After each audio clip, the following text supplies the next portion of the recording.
guys? Welcome to the second episode of the Conversation. I'm your host, OftheSaint, and guys, we have a really special guest with us today. She has traveled all over the world. She's Mrs. International, opened up for huge stage such as Wizkid, Burna Boy, Mr. Easy, and plus, just about a year ago, she just won a major award, the Juno Award, for the best reggae record of the year. Yes, Guys, I am pleased to announce TOME! What's up? Man, thank you for coming on. Honestly, I super appreciate it. I know you have a busy schedule. You know what I'm saying? You're about to leave the Calgary Yeah, literally. to you're on a festival with Ada the Kunle Gold. Yes. That's really dope. Yeah. That's really Thank you. dope, man. So basically, I just want to me and you, right? Like we've been we know each other for quite a minute. Worked Yeah. together all 2020. Yeah. You know, you taught me a lot of things as just like how to improve my craft and really just how to work with a team. Cause I was still fresh. I was still new. You know, of just coming into the videography game. Right. You know, so I just want to talk to you today. And so you're born September 17, 1997, 24. Yeah, Virgo gang. Virgo gang. You began singing when you were 8 years old, right? Yes. I'd love to just hear more about what inspired you to really just getting started. What inspired you to kind of do music? To be frank with you, like I think it was there was no moment or thing that inspired me. I just kind of felt like this is what I wanted to do. There was a movie called Superstar featuring Molly Shannon. Wow. And, she had absolutely no talent, but she just wanted to be a star. And she was so headstrong. That's pretty much the whole movie. And yeah, it was from that moment. I was like, yeah, I'm going to be a superstar. And there was no ifs, ands, or buts about it, really. I love it. I love that. I love that. And when, so your father, right, Mr. Lukeman, he's a father, but plus he's a manager, right? Yep. I'd love to hear the story of just how because it was when I remember you're telling me that he was in Nigeria on a business trip, mm-hmm. right? And when he just came back, you presented him a song. And I'd love to hear like the story behind that, is how all that came about. Yeah, I'd been writing music for a while. And then when I was 10, I started composing music because I got a guitar at that time. So I started taking classes with a teacher in Brampton. And then I started writing my own songs and stuff. And so my teacher heard them. I showed it to him. And he asked me if I wanted to record them like in the studio. Wow. So I was like, okay. And I had like a little like 2-track CD, and I felt like I was popping. I was like, yeah, what do you mean? I'm 10 years old with a CD. Talk to me nicely. But no, I lost that CD. I'm actually real sad because that was like my prime beginnings, but it is what it is. It's okay. So yeah, I showed it to my dad. We were on our way to Malaysia at that time. And he just played it like the entire trip. He just kept playing it. I think he was just so proud of it, at 10 years old, and what I was writing and singing about. And it was a proud daddy moment, I guess. But I love that. Yeah, it started young. I love that. Yeah. And so basically your friend's Canadian and Nigerian. Yes. How does your culture impact your music? I mean, like, literally, I'm a fusion as a person. I was born in Montreal, but I grew up here in Ontario, like, my whole life. But then again, I was growing up in the whole, like, Francophone community. So I was raised around, like, French Africans and, a very fast roster, I'll say, of cultures. And none of them were Nigerian. And then my neighborhood was Caribbeans. But then, when I traveled with my dad, I'd go back to Nigeria like every 5 years. Yeah. Like, so 5, 10, 15. So, yeah, I was very much, I grew up around a fusion of cultures. Being here, I think it's inevitable for like anyone to kind of once you're surrounded by a certain culture, it's just kind of like instinct for you to start like grasping certain lingos and certain things that only their culture really like do. So I think that's what it really is for me. I kind of grew up and saw so much from so young that it just soaked up. I like soaked it up like a sponge. Like it just kind of became me, you know. And so my music is a reflection of that, which is why you can't really box me in. I won reggae record of the year last year. I'm not even a reggae artist, so it's like it's like it just works for me. I love that. Yeah, I love that. One thing what I love about you is this: you're like you're like you do multiple things. You're not just doing music. You're an actor. You know, you're actor. Actor. Yeah. You've been in a lot a couple films. Before you started doing music full time, you went to acting school. Yeah, Am I mistaken? I went to college for acting. Okay. So that was like a 2-year program. I graduated in 2017. And I had an agent since 2017 as well. I'm under Exposure Talent. Okay. So, yeah, you know, still non-union. So obviously any opportunities I get, I was taking them. Mm-hmm. So I worked on multiple different projects, a lot of like short filmed, featured films, like small commercials, docu-series, small things. We're trying to move up. So, you know what I mean? If you're looking for a gal, just know I'm your girl, okay? Better, You know what I mean? all directors, producers, come on, man. Period. Hit her up ASAP Now. because you're missing out. No, please, Tommy can add more credibility. Don't worry. Yeah, so, yeah, like I've been, they're hand in hand, like great passions of mine, both of them. Music and acting are both really, really, I'm passionate about the two of them, like equally passionate. I love that. Yeah. And is so like is acting? Cause I know you are taking it serious. You're more focused on the music side than obviously the acting side. Yeah. Is there any plans in the future where it's like you want to like start doing like big film? If so, like Yeah. what kind of film would you want to kind of like get into? Oh. So yeah, you know, music, I think realistically, independently, it's a lot more accessible and achievable, you know, on an independent basis. Like I'm able to do a lot more on my own compared to acting. That's just the reality. But yeah, by God's grace, I will be getting a lot more bigger roles and everything very soon. Period. Okay. Okay. Movies I would like to be part of. I definitely want to be part of an action movie. Some sort of like crime show. Okay. I think that'd be really dope as like, you know, like one of the lead investigators, you know, cops. Freeze. Yeah, I'm saying maybe even Disney. I feel like I'd play a really awesome villain. I don't know. I see Disney. You know, like a cartoon. You as a cartoon. Oh, crazy. Oh, that would be crazy. Yeah, like Disney. Come Yeah. on. I feel like, what's it called? Malevolence. What's that one with Angelina Jolie? Malevolent. Is that what it's called? Is that what it's called? Yeah. Malevolent. Why does that sound so weird? Maleficent. Maleficent, malevolent. I can't even say that. Blah blah blah. Malevolent. Some, you know, her. I feel like that role would have been crazy because I want a role that isn't just one sided. You know what I mean? Like I guess the role that I'd love the most would be like a character that showcases all sides. Like if it's a villain, you know there's a soft side to that villain. You know that there's more to the story than just the bad. You know, like I want to be able to really play like a full rounded character. That would be like the best thing. Oh no, I like that. How about you? If you were in a movie, what character would you want to play? If I was in a movie, Yeah. My favorite movie, I'm not gonna lie, is Creed. Like Michael B. Jordan. So I would love to just be like in a motivational movie like that. Just like drama. Rocky. Like I don't know if you've seen Hustle with Adam Sandler. I haven't seen that, you know. That's it. With Adam Sandler. Right? Was it Hustle or was it Uncut Gems? No, it's Hustle. Okay, it just came out, I think, a month ago. Oh, but it's basically about just how he worked for the Philadelphia 76ers, and he's basically a scout.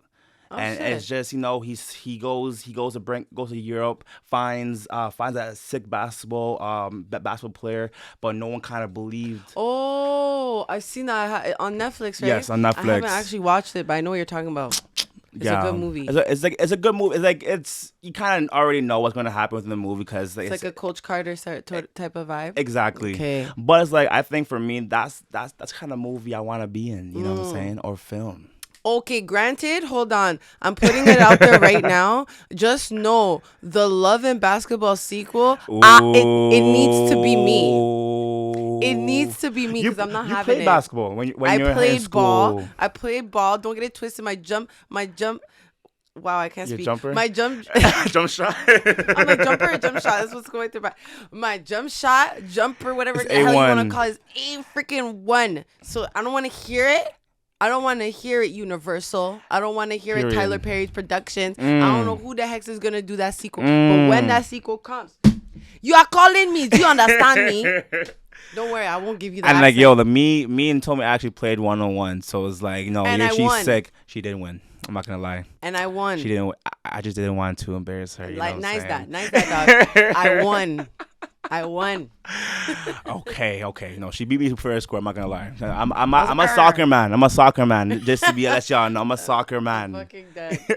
But Really. I wanna really talk about your dad, right? Yeah. One thing what I really inspired by him is just like he's a man, same thing, man of all things, right? Yeah. And like I remember just when just working with you guys, it's like he was on everything. And that was one thing I had to get used to. I'm not gonna lie, A lot of like people can't get used to that. People don't realize like yeah. how much he will hold you accountable. Yes, You know and what I that's the mean? one thing that I've learned is just be accountable. Yeah. Of what I'm doing. If I say something, I have to make sure I have do to it. do it. Yeah. And Yeah. and I know. So I know he's like this is a founder of Yeah. Kiza, Yeah. and he had basically opened up restaurants and Nairobi, Nairobi, Kenya, Yeah, Dubai, yeah. and then one in Toronto. One in Toronto that you worked at. You were managing that restaurant. Yeah. How did just kind of managing the restaurant kind of like put you in a business mindset to where it kind of like goes towards your music now?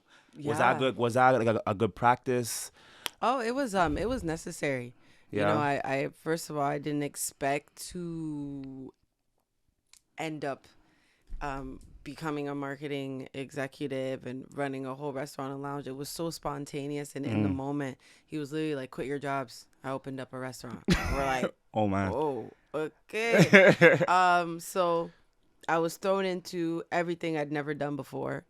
And I think that in itself I had to build a lot of resilience. I think how it really helps me, especially within my music, is working with promoters, understanding the nightlife scene, understanding how things kind of work in terms of what it takes when an artist is coming to a city, how Yeah. they should be handled, how things usually will go. Absolutely. Depending on who you're working with. It allowed me to kind of see who's who and how they move within the city. Yeah. So it also prepares me on what to expect as an artist. You know what I mean? So I think it really helped me in that sense. The marketing side really helped me kind of gain a lot of knowledge as to, how best to sell a product and how well to push it. And I didn't really understand it as I was working at Kiza. It was more so after Yeah. and knowing how much I was really doing and how it ripple effects into what I do now because I am my own product, So Absolutely. it's like, it was necessary. I think overall the best thing Kiza did was actually expand my sound, Wow. which is crazy to say, Wow. but like it was because I worked at Kiza. Yeah. First of all, that's when I was really introduced to the Nigerian community in the city in 2018. Because like I said, like I didn't grow up with Nigerians in Canada. So I didn't know where any of them really were. It wasn't until Kiza opened up that I now started meeting people and really seeing the Nigerian community. And that's when I started reaching out to those producers, working with them, and what created, in hindsight, the Afro fusion sound that I started making. Wow. Yeah. Wow. And so just that kind of just basically like as you said kind of introduced you to Yeah. the Nigerian culture and everything. Yeah. Wow, I love Yeah. that. And what year did you basically start working? So yeah, we had opened up in 2018 and we closed down shortly afterwards, like in Okay. 2019. So we went good for a good year, Okay. but the reality is that, my dad had initially opened it for us. Period. It is his venture, but he primarily wanted us to run Toronto Period. if we wanted to. So I think the experience was the main part about it, but obviously, like, it wasn't my passion. And running a whole restaurant and lounge is no joke. Like, there's Yeah, I can no only sleep imagine. involved. I can only imagine. Because especially when you're doing your Friday, Saturday, Sunday night life, you don't get, and it just became like you need to have a serious passion to want to do this. Absolutely. To do this. Absolutely. So I think at that time, me and my sister both were like, nah, you know what I mean? Like, I don't think this is what we want to do. And shout out to Henny. Shout out to my sis real quick. Shout out to Henny. But yeah, like, we were like, we loved it and we were so thankful for it because it definitely allowed us to grow. But I think my dad knew as well that this isn't necessarily their focus and their passion. I feel you. And because we were working so much and I was still making music, I think that's what got my dad to realize that, like, clearly she has a work ethic. Clearly Absolutely. she has a discipline. Let's see where this is going. And that's when he got more curious and interested in helping me in music. And was it end of 2018, beginning of 2019? That's when you're like, okay, we're gonna start doing this full time. Yeah. So explain that story because Yeah. what was the conversation like when you're like, okay, Dad, I want to start really doing this, like, and he just started managing because 2019 you had that was a crazy year when you just popped out of nowhere. I was like, who the hell is this? Just came out of nowhere. That it's so crazy because, like I said, right, I had a CD at the age of 10. Like, yes, my dad was a proud father for sure, but then as a businessman, he knew for sure I wasn't ready, nor was he ready to invest. I feel you. I had to earn my dad's respect in music. I think a lot of people don't realize that, and they might think that he's my dad, so he's helping me because he's my dad. No, like my dad is a businessman before. He knows. Yeah, when it comes to this. So for him, it was like he wouldn't have helped me or taken me on as an artist or invested in me unless I worked hard to show him otherwise. I feel you. And by 2019, I was working on a project and everything. And I had showed him Tome's room. Yeah, I was working on Tome's room. Yes, and then I was working on. Go back and stream it because that was an amazing album. Yeah, like I was making that all of 2018. Like that whole project was basically made in 2018, and then this was before anyone was involved in my music. I just knew I wanted quality music. I knew that I wanted to make sure I had good music. I was investing in me. Period. And that was just that.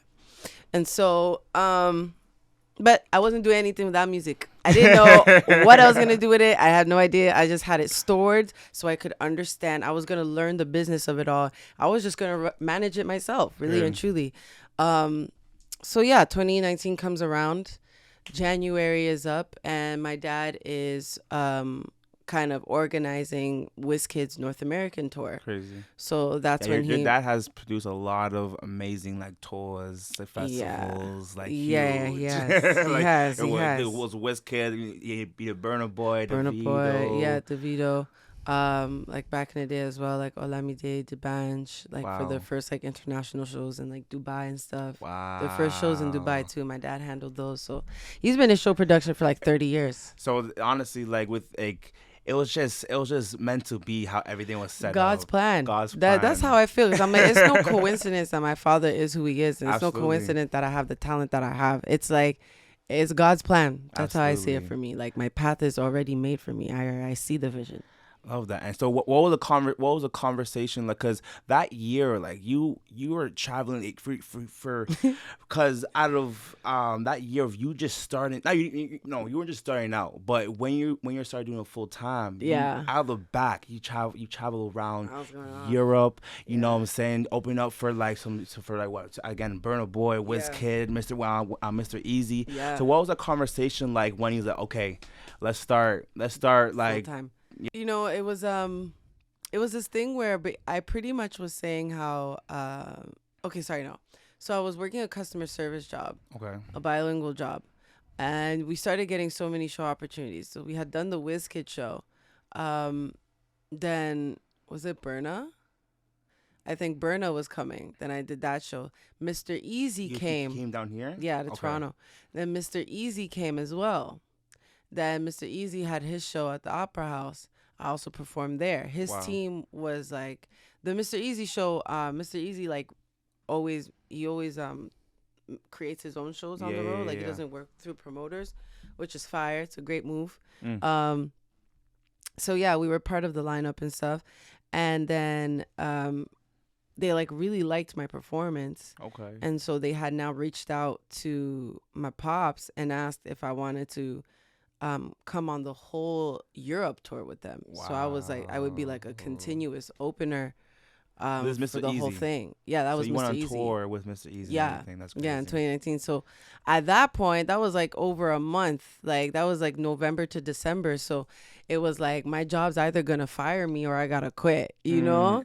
And obviously, like me and my dad, we had that conversation. We were just like, okay, like I'm like, does this make the most sense right now? He's like, well, realistically, like we're never really gonna know how good we can get, how big we can get, unless we take this opportunity. Absolutely. So yeah, we kind of just said, all right, you know what, screw it.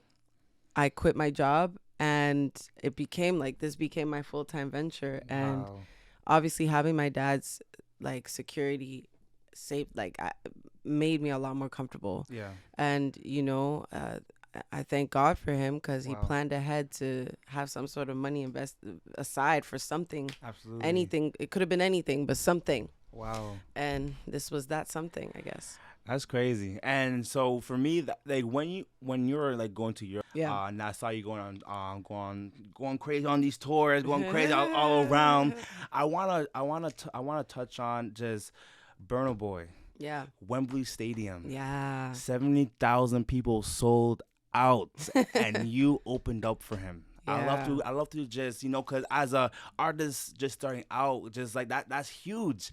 Some people they probably start with 815, but you started with 70,000. So how was that experience like? 'Cause that's huge. Yeah, thanks. Thank you. No, congratulations on that, man. Thank you. That was during the Easy tour. I did 4 of Burna's shows as well in the UK. So it was almost like I was kind of on tour with Burna Boy too. When I think about it, but it was unofficial, I guess. But I in total I'd done 5 shows off his African Giant tour. So it was kind of I was on and off the tour. So Wembley came about, and I mean, I was really nervous. I was really, really scared because it was an arena. I'd never done an arena before. I'm like, yo, it's my first year. It's so many shows. What am I supposed to do? I knew I'm an actor and I can perform, but you know what I mean? It's something. What was the preparation like just beforehand, just behind the scenes? Yeah, I never had a vocal teacher, and my entire life. But I think that we had been recommended Falconer. Big shout outs to Falconer. Big shout outs in Toronto. And he basically showed me the ins and outs, just the vocal warm-ups I should do, and the presence and poise, and how poised I should stay on stage. I didn't get much time with him. I basically had 2 sessions with him to prepare for this whole entire tour. But that was a big part of kind of me staying as cool, calm, and collected, and just engaging with the crowd. My dad always told me, especially when I started out, no one, can I curse? So yeah, you curse. No one gives a shit about you. You know what I mean? And that's just the truth. If you, as an opener, they're not there for you. They don't know your name. They don't know anything. So don't go there expecting to sing. Don't go there just to sing. Go there so that they remember you. You know what I mean? Hear that, guys? Hear that? Yeah. we go there so they can remember you. Don't just when you're any artist out there, don't just go to a concert just to like, okay, let me just, perform and like make No, them yeah. remember you at the end of the day. Yeah. I love that point. Yeah, like it's so important because I think that till this day it has allowed me to perform differently and not just go on stage, sing a song and go. Like if you think they're gonna remember your song, you're highly, highly, highly mistaken. They will not remember your song. The way your song sounds on the phone is not the way it's gonna sound live. Anyways, they're not gonna remember your song. You know what I mean? And so, but they will remember you if you make it memorable enough. That's it. So I was just focusing on how can I stay engaged? How can I make them remember me? What can I do to catch their attention? And I like that. clearly I did enough because my husband, Damson Idris, came up to me afterwards. And he told me he loves me. No, I'm joking. He doesn't. But right after that show, like Burna is performing. Damson Idris, we're talking freaking Franklin from Snowfall. Wow. Mind you. He's an actor, right? Big time. I saw that video. I remember you posting it when it happened. Then that was crazy. And the sad part is I had no idea who he was in that moment. I had feel no idea. The man comes up to me while Burna is performing. He come and whisper in my ear, soft things like this. Because it whispers in my ear, and he's like, yo, like, it takes a lot of confidence to go on the stage and do what you did. You did absolutely amazing. It's incredible. La, la. I'm like shook. You know what I'm saying? I was like, no freaking way. But I was only so shocked after the moment. I didn't know who he was, so I just thought he was anybody. So I'm like, thank you so much, thank you. Not even you're incredible, not even yo, I know you from Snowfall, you're an amazing actor, keep moving, like, oh my god, nothing. Me. Oh my gosh. That was a very sad moment. I can't lie to you. It's okay. He was planting his seed. I'm coming, don't worry. But I understand because it's just like it's dark. It was dark, probably dark in the stadium. Not dark. It was not dark. So no excuses. No excuses. Very clear. Yeah, I just didn't know who he was. That was the sad reality, as I had no idea who he was. But I know you now, Franklin. I know you now. That's it. Call me. Franklin. If you're watching this, we have to make something happen. I'm still single for you. I'm waiting. No, I love that though.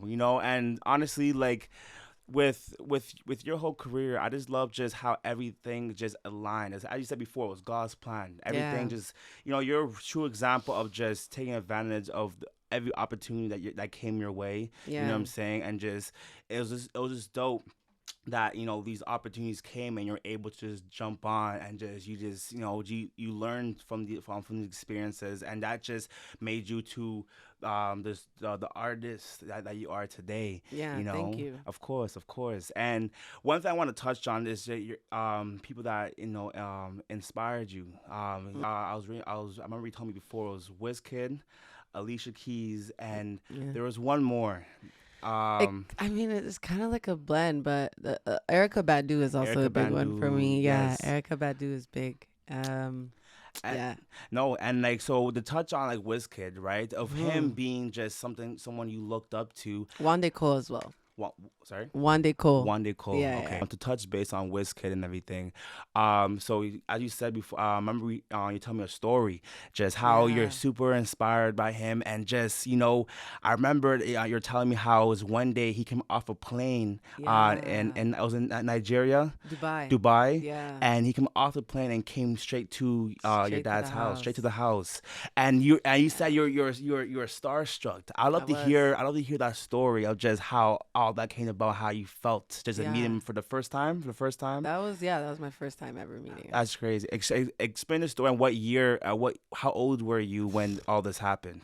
I was young, man. I was maybe like no more than 13. Wow. I was so young, and he right off the plane, like, man had his suitcase on him, and he came by himself. Which no security, no nothing. Yeah, which I found very, very respectful of him, because it was very much, it showed a lot of respect that he had for my dad. Wow. And I mean, David came by the house too. He came with the whole group, but that's how David moves. So it's a different story.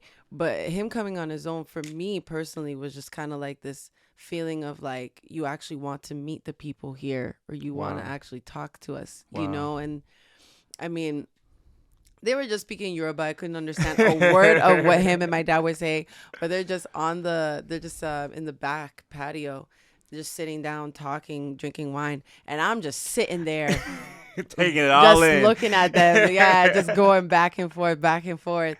You know, so it's incredible to think that like now, you know, we're in the same field, and I've seen him on so many different occasions. On a personal level, him and his manager Sunday, they're really close with me and my dad. I mean, I won't say that me and WizKid are, you know, as close as we could be, homie. You know what I'm saying? Hey, you opened up for him multiple times, you know what I'm saying? Yeah, no, and he's always a good guy. He's always been really, really kind, and I like that. and I appreciate the love and respect that he has for my dad, because it's never not been shown, you know, and I saw it that day, and I was so starstruck. Like, I was like, oh my God, like, this is my Afrobeat celebrity crush. This is it. I love that. Even though I'm taller now, but you know, at that it's all time, good. It's all good. It's all good. Oh, I really love that. How everything's lined up. You know what I'm saying? Yeah. Just you legit met with him. You know what I'm saying? You just had the opportunity to kind of speak with him when you were super young, and then boom, a couple of years later, now you're on tour. Yeah. God's plan. And I'll never forget, like, in 2019, we went by his studio in London. Wow. And, like, you know, we were just sitting there, and he was listening to a lot of the songs we hadn't released yet.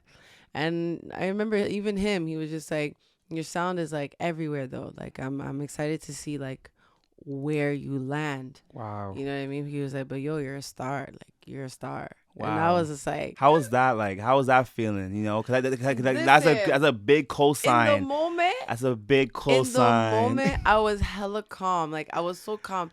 I'm just like, yeah. Well, I was just like, thank you. Yeah, I was like, thank you. Yeah, thank you. Thank you. But like in my mind, I'm like, Whiskey just tell me I'm a star. Like, you know what I mean? And it definitely made me feel good. It made me also realize now what he was talking about then with the sound being so diverse. But yo, I really do appreciate how welcoming WizKid's always been. I like that. Yeah. I like that. All of them kind of are, but yeah. I like that. What advice do you have for an artist that's trying to maybe be in your position? I would say, especially when you're just coming up, just take advantage of the opportunity more so than what you expect to happen for you, whether it be money or value or fans or whatever. Don't think so heavily on that. Just, if you have an opportunity, take it, because the rest will come. That's it. You know, and that's what really helped us get to this point, is any opportunity we could take, we took. We're only making money now 3 years later. Period. You know what I mean? And we're still not even making money. It's just now we're finally getting booked. That's it. You know what I mean? But like every show I ever did before 2021, I wasn't getting booked. And it was only 2022 that they actually started paying like my respectful rate. Crazy. You know, so take opportunities. Just build yourself, build your name. And it's going to take money to make money. So be ready to invest in all spectrum. How important it is to just knowing the business aspects than more than the music. It's extremely. This industry is like 20% music, 80% business. Like the reality. That's where I get it from. And when I say 20% music, 80%, that's who I get it from. Legit. Yeah, that's stuck with me. Because you see it. Yes. Like, you've actually truly seen it. Like, you know, it really depends on the type of artist you're trying to be. But if you really want to be heard, you want to be seen, and you want that to happen as soon as it can possibly happen, then you're going to have to put your feelings aside. You're going to have to put your pride aside. You're going to have to put your artistry aside and think about business. That's it. Look at the metrics, look at the numbers, analyze what works, look at what works, and see how you can mold yourself into that while still being true to yourself. Because it's very hard to do, obviously. But the staying true to yourself is the artistry. But to actually stay with the market, to be able to gain attraction from the market, you need to understand the business. And a lot of it is going to be a lot of things you don't want to do, because as artists, it takes away from the feeling that it's art. It becomes a job. That's why you have the manager that usually handles it. Yes. But the reality is especially independent, you need to be comfortable in both roles. And if you're only expecting your manager to handle it, then it's going to be a tough road for you. Because one thing's for sure, my dad he wasn't handling everything. You know what I mean? I was very much just as invested in the business side of it as I was in the music. And you have to be, especially if you're trying to do this independent. Exactly. Like, and that, I love that you said that too, because a lot of artists, they expect like, oh, I'm gonna get a manager, but they expect the manager to do everything for them. Yeah. You know what I'm saying? So I liked how you said that, like, as much as your dad was in the business, like you were as invested. And the thing is, it's really necessary for people to understand how important that is, because like, if you want to go down the label route, then sure, just be the artist. Right. Be the artist and see where that gets you. But if you want to actually become a mogul, you want to get to Jay-Z, Drake's level, you're trying to act Rihanna's level. It's not just music. It's not. It's never just music. Music's not what pays none of them. Facts. You know what I mean? Facts. It's not the music. It's the endorsements. It's the business. It's the investments that they make afterwards. But you won't understand that unless you understand your market. You're not going to understand that unless you understand the analytics. If you're actually releasing music right now, as you release, 2,000 other people just released. So what are you doing to make sure that your music is heard? Because in this day and age, as we speak right now, what, like 10 million people just posted something? Right. Like freaking 2,000 people just dropped a song. It's like, this is the reality we're in. So if you want to be heard in this fast-paced, highly in-demand industry, then you're going to have to look at music aside, and you need to sit your ass down and manage yourself. Tell them straight. Yeah. And I like that. I like that for real. Like, I'm still learning that. Like, me saying this isn't coming from a place of like, I've been doing it, so I know. It's like, it's a reminder for me, because it's something I had to learn. Because when I started, I was like, but I don't want to do that. I don't understand why I have to do that like that. Like, isn't that your job? You know for a fact that I would complain bare. I'd be there in the car with Saint. I'm like, I don't understand. Like, this is what he's supposed to be doing. Like, I don't get it. Like, complaining. But my complaints were not, and the moment I shut up and did it, results came. The moment I shut up and did it, people were now coming to us. The moment I shut up and did it, we're getting bookings. The moment I shut up and did it, it was now that people were starting to hear me. People were starting to reach out to me. It's work. This job is, it is a job, and you have to be realistic about that. If this is going to become your full-time interest, it's not ever, the moment it becomes full-time, it becomes your job. Yeah, but you gotta treat it as a business. You have to treat it as a business, as a corporation, and everything. And if it's something that you love, it won't feel that way once you become comfortable with it. Because now I'm becoming comfortable with it. It's not feeling as much of a drag as it was before. You know what I mean? Because before, I just wanted to make music. I just wanted to create and leave the rest to who? Right. Who you gonna leave the rest to? No, there's you can't leave the rest to nobody. You literally have to handle it. If you want shit done, you have to do it yourself. Absolutely. No, I really love that. You know, I really thank you for that advice, because for everyone that's watching right now, because, you know, that's definitely something that, you know, a couple of people is probably going to take that into their day-to-day lives and just, you know, use that for themselves. I want to touch base how just me and you met, you know, because I was fresh. I was just, you know, starting to do, I just dropped out of school 2019.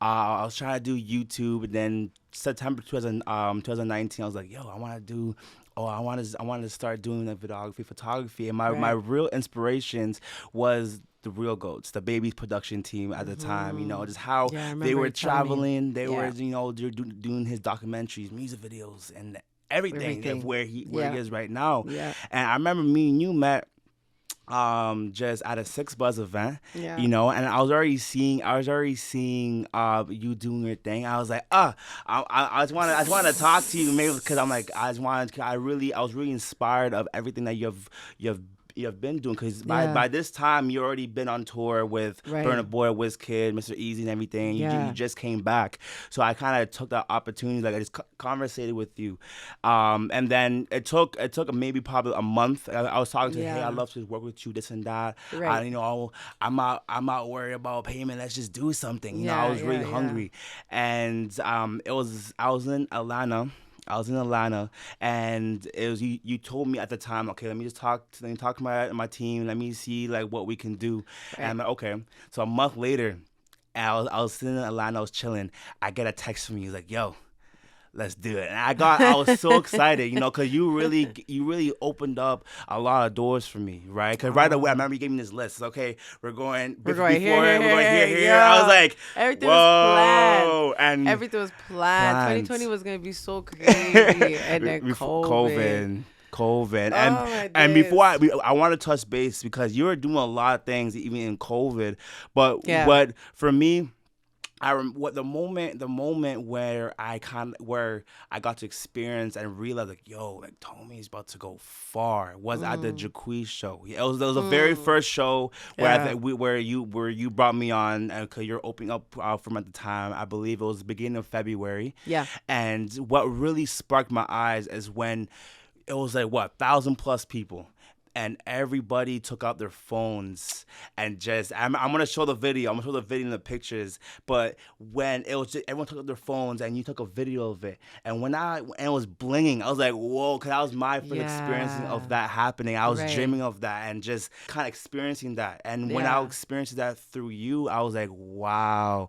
That was my first moment of just like, no, Tome's about to just be huge, you know? So it was like, I just truly right now, I want to give you your flowers, you know what I'm saying? Because realistically, without you and like without just being around your presence, around just you, the whole team being on me, you know, because I came with a lot of mistakes, a lot of flaws. I've kind of worked as a team because I was very new, you know. But just going through that and us working side by side really helped me to be in the position I am today. And I just wanted to, you know, just thank you for that, for real, you know, like, you know. You know, and so I definitely have to, like, I have to give you your flowers because, you know, because you're because out of everybody that I experienced, like, I've worked with, like, you're on top. I have to say, like, the most hardworking person. Like, you know what you want. You know what I'm saying? You're out here getting it. We're in your studio right now. Like, you're here like every other day is creating stuff, you know. So no, definitely applaud to you for real. Thank you. Of course. It's incredible to see as well. Like the other day, because you just helped me with my July 1st show, and that's the first time we worked together in a while. Yeah. And just to see how much you've grown, because like when we were working together. This one, you were stressing me, hey, you were stressing me. All the and time. you know, I want to say for real, because I know I've said it in the past, but my bad, because I know my attitude was not the greatest at all times. You know what I mean? Because I am such a heavy perfectionist. And it's like exactly you said, when I want something and it doesn't go how I plan it to go, I've learned from that, and my attitude has calmed down. I'm trying not to be Cruella de Vil in these streets. You get me? No. But you've improved so much, like just your angles, your edit, like you really do pay attention now, like to that sound and visual and how they sync together. Like it's really beautiful to see like where you came from and where you are, and I'm happy for you, fam. I'm glad we could have started together. Right? No.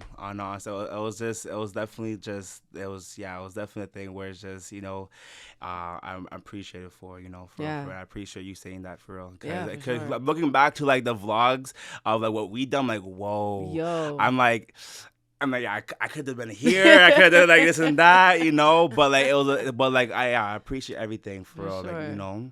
And but what I really want to talk about that year, like 2020 pandemic, COVID, right? Everybody was slowing down on what they're doing, but it didn't slow you down though. Holy smokes, no. Obviously, you had a lot of stuff booked, and like there was a lot of stuff, you know, like kind of like we were supposed to travel, you know, this and that. But obviously, COVID, that couldn't happen. All that got canceled. But you were out here doing still doing online interviews. You're out doing live shows and everything. You're still in the studio working. Yeah. And I remember, you're working on this BT4W. The album, and everything, and how for everyone watching, right? Because that was the first time I got to experience some of the songs that you made that you made from the album and everything.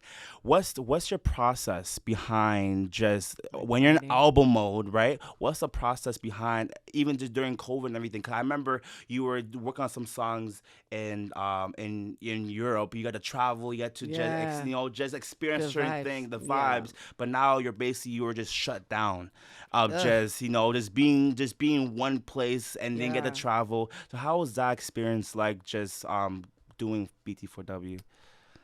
BG4W was I feel like that album will be probably one of my favorite albums for a very long time, just because of the time that it Yeah. was made, you know. And it's funny because when I make albums, I'm never like making an album knowing that I'm making an album, if that Facts. makes sense. I'm really just making songs. And then I'm like, well, everything sounds great. Let's pile them together into an album. Then I make up the whole storyline and everything like that. But I really felt like at the time that BT4W was being made, we were finishing some in the COVID period.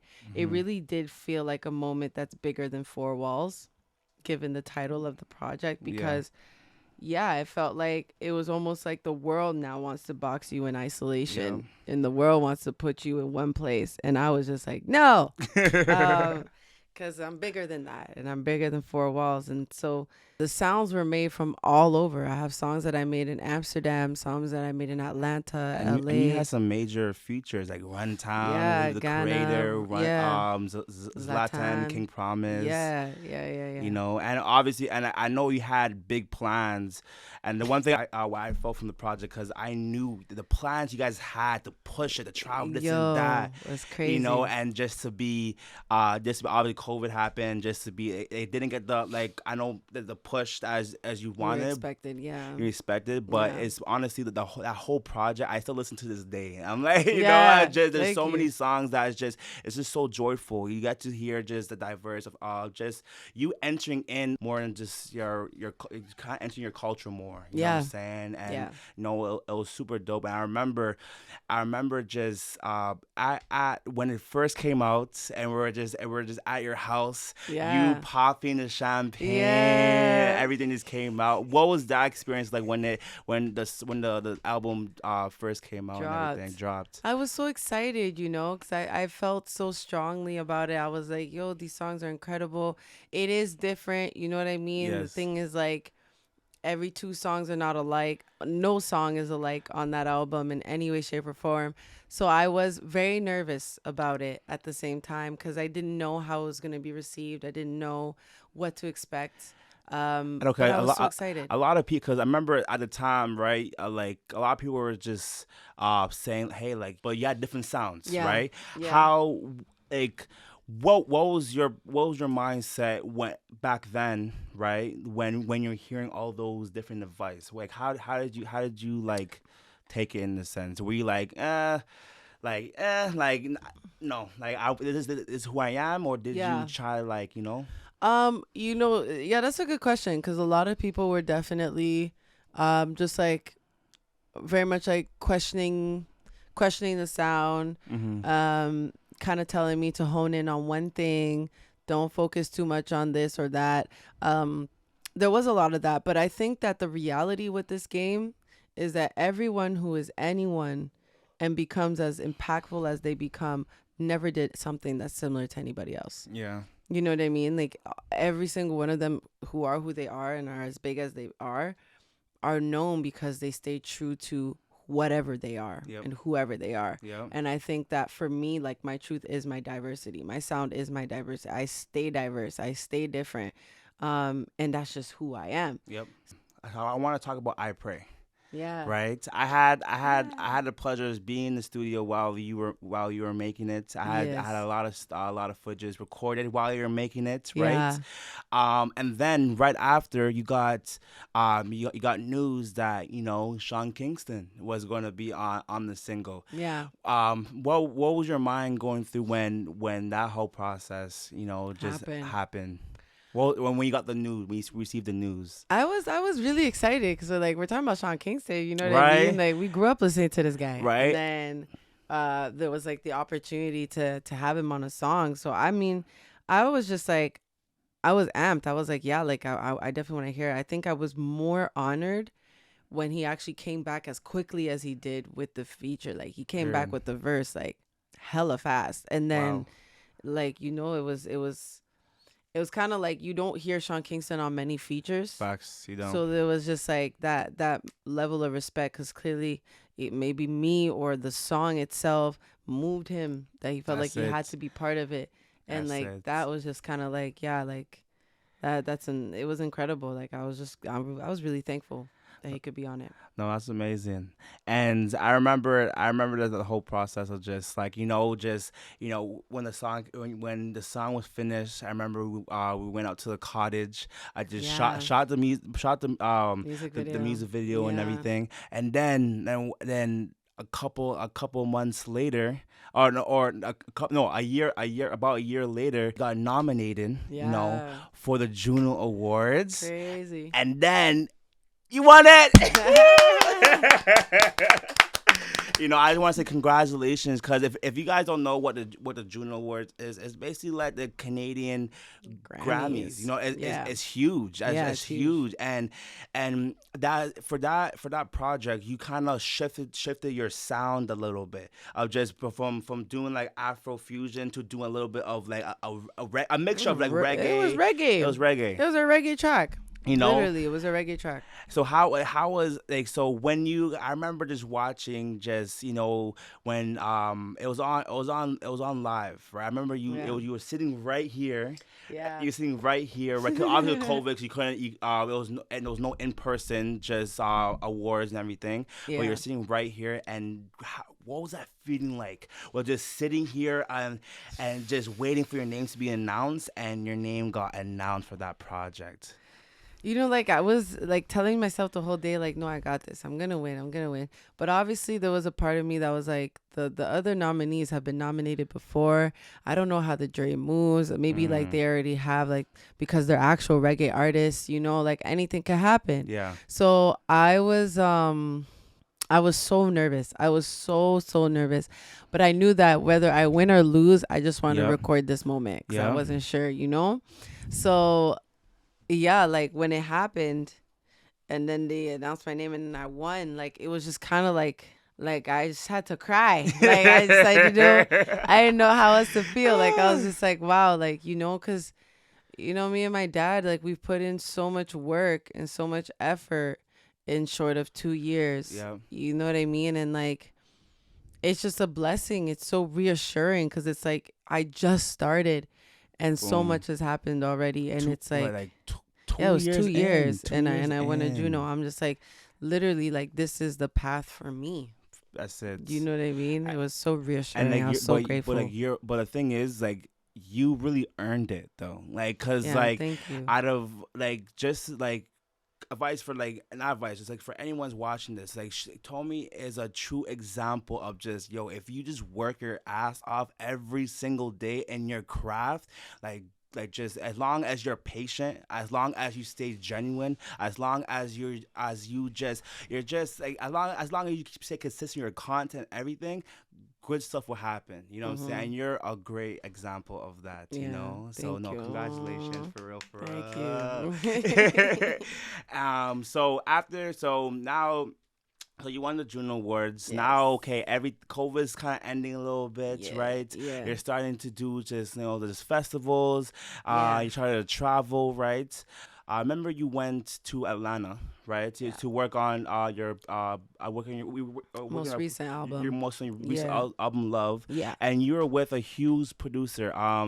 Sorry, I'm my apologies if I say like his name. A&R artist, Ben Cooley. Yes. Right? And just when you went out there, the content that you guys were making was crazy. Yeah, that's fire stuff. It was fire. And what was that like process like, just now, because being in Toronto for so long, getting opportunities to travel, right? What was the process like working with him in the studio on your new project? Yeah, it was really good. Like I feel like that was the first time I had traveled since COVID. And I was I mean, I don't know if I was in a rut per se, but I was missing and losing that African, Afro beats inspiration. Not to say I wasn't making good music in other genres, but I was kind of losing. I almost kind of was losing myself in terms of what the essence of Afrofusion is for me. I feel you. Like, is there any point? What's the point of me doing this? And all these different things started coming to my mind. So when I now traveled and met with Ben Cooley, first of all, I was super nervous. I was like, oh, like I was definitely super nervous, but he quickly helped me kind of revamp my vision in a sense, and kind of like he helped me see myself again. I like that.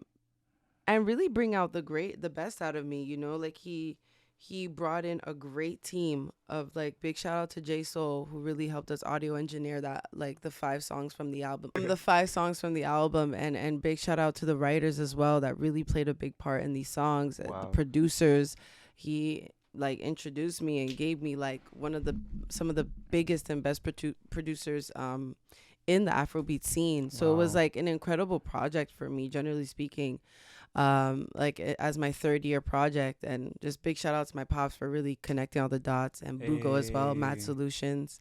You know, if it wasn't for the two of them, I would have never met Ben Cooley. So yeah, I was really grateful, and the experience was one I'll always remember for sure.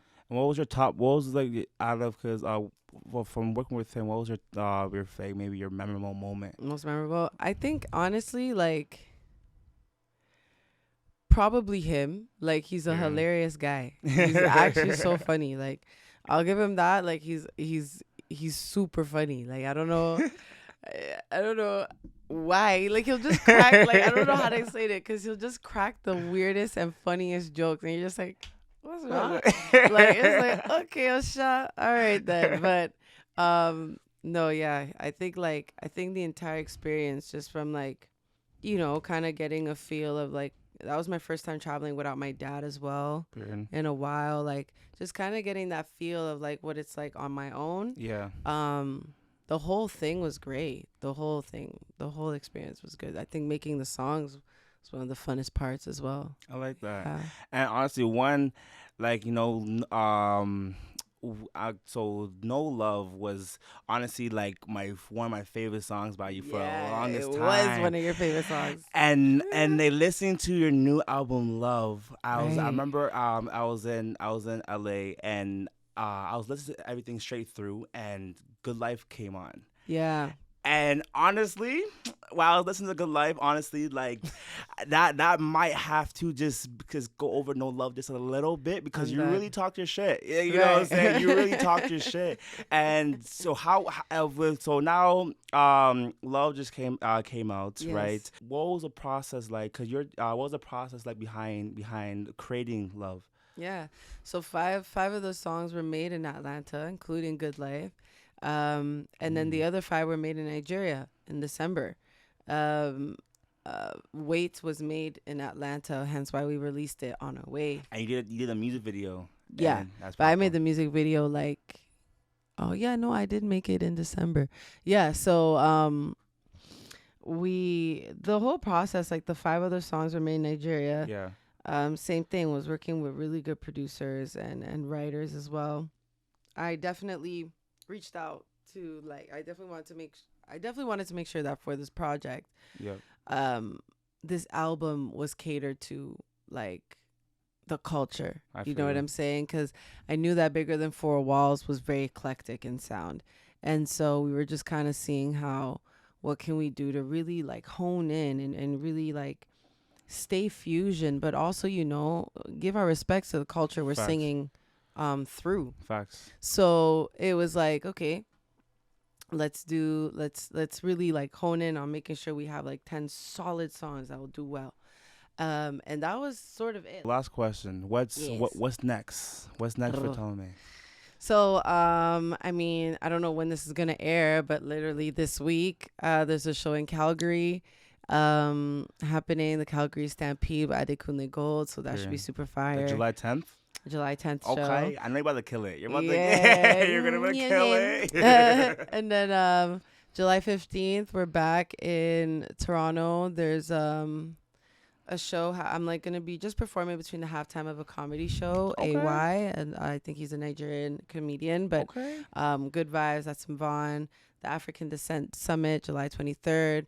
Cultureland Festival, which is with Burna Boy and Janae Aiko, August 7th. African Fashion Week, August 28th. There's a lot going on. So just keep up with me, because when it comes to shows, follow my socials. You'll find everything. When it comes to music, we're definitely going to be releasing some music before the end of the year. Okay. No set dates. I don't know if it's a project. I don't know if it's a single, but you will Can be you tell us hearing what new month? music. No. Because I don't know yet. That's the reality. I feel you. But new music is definitely coming for sure. No, I'm excited. I'm really excited for you, because I know, like, it's just every time like I'm seeing you, it's just you're just going up. You know what I'm saying? Amen. And anyway, last question though. I want to ask you one before we go. Yes. Last question. Yes. So, and around Toronto, like a lot of people, like like everyone's kind of been saying that, like, man, you're like the Canadian, like Beyonce, or a Canadian Rihanna. Like, how do you feel about that? Like, do you feel flattered, or is like, like when you hear that, like, how do you feel? Like when people compare you? I feel like it's crazy that people say that, because that was literally what me and my dad envisioned. Wow. For me, you know what I mean? Like, I was just, because he was like, what type of artist do you see yourself being? I was like, I want to be like a Rihanna, a Beyonce, Wow. And so for people to like now start comparing me to that, it's like, yo. Like, so I'm extremely flattered, but I'm Tommy. I'm neither one of them. I'm myself. I'm different like that. I love that. Oh, Tome, I really appreciate you coming on. Honestly, this is an honor. No, for sure. You already know I got you, man. For sure. I know. I appreciate it. And guys, that's the end of the conversation. Stay tuned. Stay tuned for more episodes, you guys. We're gonna be dropping episodes every week. You know what I'm saying? So make sure y'all subscribe. Like, comment, and make sure. Where can everyone find you and find your music? Yeah, you can find me on all platforms. TOME official _ on everything. That's Tommy official _ on everything. Streaming TOME. You already know what I'll it be is. putting all her socials down in the description below. So Yes. make sure y'all go to that and follow her and stay tuned, because you guys don't want to miss her journey, because it's only as I said before, it's only going up from here. Yes. Period. Mad love to you. Of course. And we're out. Thank you.